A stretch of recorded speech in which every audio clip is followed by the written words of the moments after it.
सोचो तुम्हारी आंखों के सामने एक ऐसा इंसान खड़ा हो जो ना तो सुपर हीरो है और ना ही जादूगर, फिर भी उसके मूव्स देखकर लगता है जैसे यह इंसान नहीं कुछ और ही है। उसकी हाइट सिर्फ 5 फुट 7 इंच की थी और वेट सिर्फ 61 किलो का, मतलब एक कॉमन इंसान से भी कम। इस इंसान का नाम था ब्रूस ली।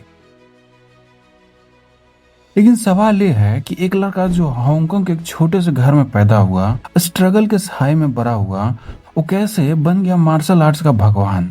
उसने कैसे अपने छोटे से शरीर को एक ऐसे मशीन बना दिया जिसमें स्पीड थी, पावर थी और प्रिसीजन एक सर्जन की ब्लेड जैसी थी। और सिर्फ शरीर ही नहीं, उसने अपने दिमाग, अपनी स्पिरिट भी ऐसे तराशा कि वह सिर्फ एक फाइटर नहीं रहा, एक फिलोसफर, एक थिंकर बन गया। और अब आयरनी सुनो, जिंदगी सिर्फ 32 साल की थी। हाँ, सिर्फ 32 साल।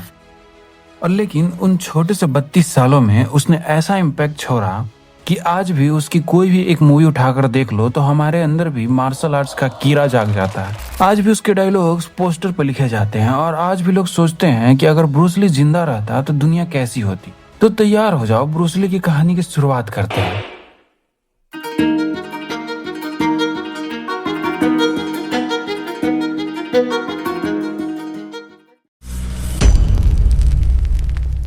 सत्ताईस नवंबर 1940 सैन फ्रांसिस्को का एक हॉस्पिटल। बाहर दुनिया जंग में जल रही थी। वर्ल्ड वार के धुआं, गोलियों की आवाज, इंसानियत अपनी ही बनाई हुई जंग में खो रही थी। और इसी शोर शराबों के बीच एक बच्चा जन्म लेता है, एक चाइनीज ओपेरा सिंगर का बेटा।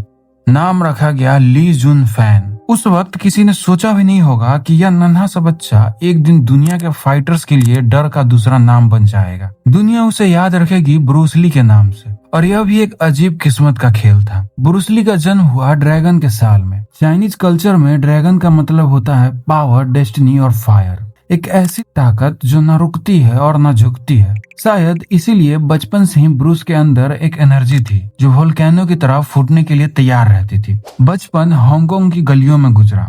थोड़ा ग्लैमर था क्योंकि फादर ओपेरा आर्टिस्ट थे।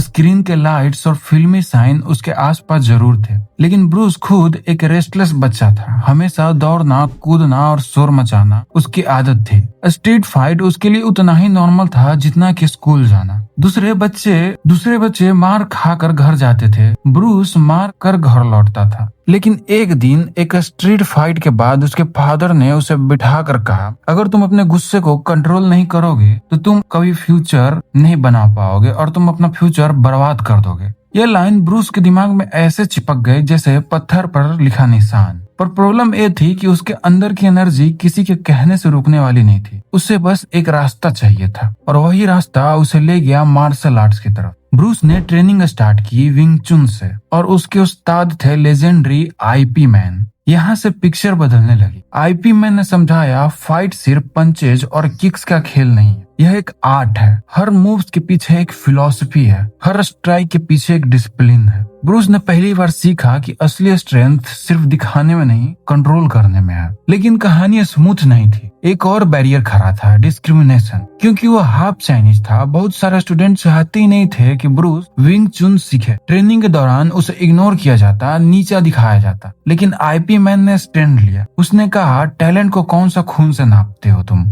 अगर लड़का सीखना चाहता है तो सीखेगा। और यह मोमेंट ब्रूस के लिए टर्निंग पॉइंट बन गया। उसके दिमाग में एक बात हमेशा के लिए लॉक हो गई, ब्रेक एवरी बैरियर। चाहे वो रेस हो, ट्रेडिशन हो या फाइटिंग स्टाइल, ब्रूस ने डिसाइड कर लिया था वो दुनिया के हर बाउंड्री तोड़ देगा। और यहीं से एक रेस्टलेस बच्चा धीरे धीरे बन गया एक ड्रैगन जो अभी बस अपनी उड़ान शुरू कर रहा था। सोचो, एक 18 साल का लड़का जिसके हाथ हांगकांग के गलियों में लड़ते लड़ते थक गए थे। पेरेंट्स ने डिसाइड किया ये लड़का अगर यहाँ रहा तो या तो जेल में जाएगा या हॉस्पिटल में। और बस ब्रूस को एक टिकट दिया गया अमेरिका का। एक जवान, जेब में थोड़ा सा पैसा, दिल में सपना इतना बड़ा कि पूरा वर्ल्ड उसे छोटा लगने लगा। अमेरिका पहुंचकर ब्रूस ने सिर्फ मार्शल आर्ट्स नहीं, फिलोसफी भी पढ़ना शुरू किया। उसके लिए फाइट्स, पंचेज और किक्स का खेल नहीं था, वो एक थॉट्स प्रोसेस, एक लिविंग फिलोसफी। यहीं पर उसने बनाया अपना एक लेजेंडरी कंसेप्ट, जीत गुन दो। नाम का मतलब the way of intercepting fist. लेकिन असल में यह सिर्फ एक फाइटिंग स्टाइल नहीं, एक माइंडसेट था। ब्रूस का मंत्र था empty your mind, be formless, shapeless like water. Water glass में जाए तो ग्लास बन जाता है, बोतल में जाए तो बोतल बन जाता है। वाटर शेप ले सकता है और बैरियर तोड़ सकता है। ब्रूस ने मार्शल आर्ट्स को रिजिड ट्रेडिशन से तोड़कर एक फ्लोइंग आर्ट बना दिया। उसने कहा फाइट स्टाइल से नहीं होती, फाइट अडेप्टेबिलिटी से होती है।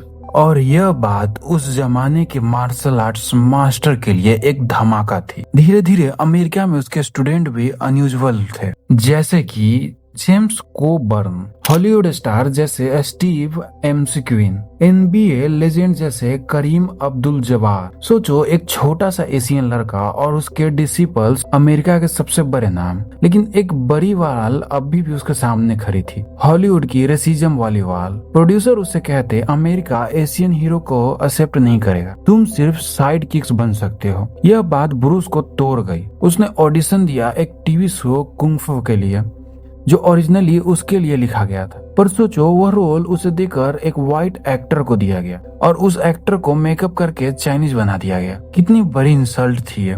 सोचो, तुम्हारी कहानी, तुम्हारा कल्चर, तुम्हारी पर्सनालिटी, और उसे छीन कर किसी और को दे दिया जाए। लेकिन वो इंसल्ट ही बन गया इग्निशन। ब्रूस ने डिसाइड किया, मैं अमेरिका की मेहरबानी का इंतजार नहीं करूंगा, मैं अपना सिनेमा खुद बनाऊंगा। और वही डिसीजन उसे वापस ले गया हांगकांग। वहां उसने बनाई अपनी film the big boss. Release हुई और थिएटर के बाहर लंबी लाइन लग गई। एक रात में ब्रूस ली सुपरस्टार बन गया। उसके पंचेज, उसके एक्सप्रेशन, उसकी स्क्रीन प्रेजेंस, सब कुछ एकदम नया था। फिर आई फिस्ट ऑफ फ्यूरी, फिर वे ऑफ ड्रैगन, और फिर वह फिल्म जिसने दुनिया हिला दी, इंटर द ड्रैगन। और उस फिल्म का आइकॉनिक सीन कोलिजियम में ब्रूस ली वर्सेस चुक नॉरिस, दो मार्शल आर्ट्स लेजेंड एक दूसरे के सामने। सिनेमा का एक ज्वेल जो आज भी देखा जाता है तो गूज़बम्प्स ला देता है। अब ब्रूस सिर्फ एक्टर नहीं रहा था, वो एक ग्लोबल फिनोमिनन बन चुका था। एक ऐसी आवाज जो ईस्ट से उठी वेस्ट तक गरज गई। एक एशियन जो दुनिया को दिखा रहा था, तुम्हें किसी स्टीरियोटाइप में फिट होने की जरूरत नहीं है, तुम अपना खुद का फ्रेम तोड़कर दुनिया को हिला सकते हो।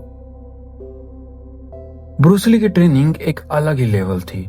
उसके पंचेज इतने फास्ट थे कि कैमराज कंफ्यूज हो जाते थे कि फ्रेम में ब्लर आ जाता, क्योंकि मशीन भी उसकी स्पीड को प्रॉपरली पकड़ नहीं पाती। और किक्स, एक नॉर्मल किक से हैवी बैग जहां बस हिलेगा, ब्रूस ली के वो किक से वो पूरे चैन से निकलकर नीचे आ जाता था। पावर और प्रिसीजन दोनों एक साथ। लेकिन सबसे खास बात यह थी कि ब्रूस का रूटीन सिर्फ मसल बनाने का नहीं था, वो अपने माइंड और स्पिरिट को भी उतना ही ट्रेन करता था जितना अपनी बॉडी को। फिलॉसफी, मेडिटेशन, सेल्फ स्टडी उसके लिए मार्शल आर्ट्स का एक कंप्लीट लाइफस्टाइल था। उसका मंत्र सिंपल था लेकिन गहरा था, बी वाटर माय फ्रेंड। क्योंकि पानी किसी एक शेप में बंधा नहीं रहता। ग्लास में डालो तो ग्लास बन जाता है, पत्थर के बीच से रास्ता निकाल लेता है, और अगर समुद्र बन जाए तो सब कुछ अपने अंदर ले लेता है। ब्रूस के लिए पानी एक सिंबल था, एडेप्टेबिलिटी, फ्लो और अनस्टॉपेबल फोर्स का। लेकिन जिंदगी कभी कभी सबसे क्रूअल पंच मार देती है। 20 जुलाई 1973 ब्रूस सिर्फ 32 साल का था। एक सिंपल हेडेक के लिए उसने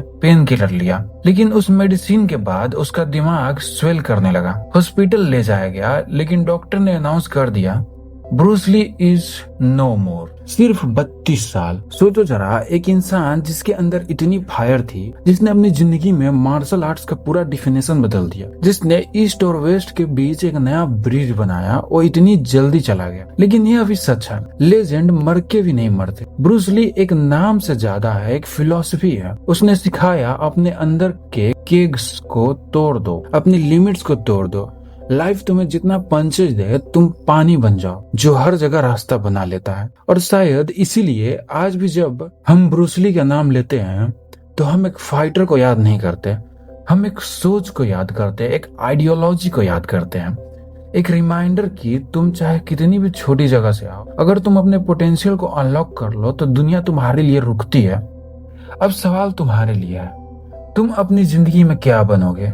एक पत्थर जो प्रेशर में टूट जाता है, या एक पानी जो हर बैरियर तोड़ देता है और अपना रास्ता खुद बनाता है? Be water my friend.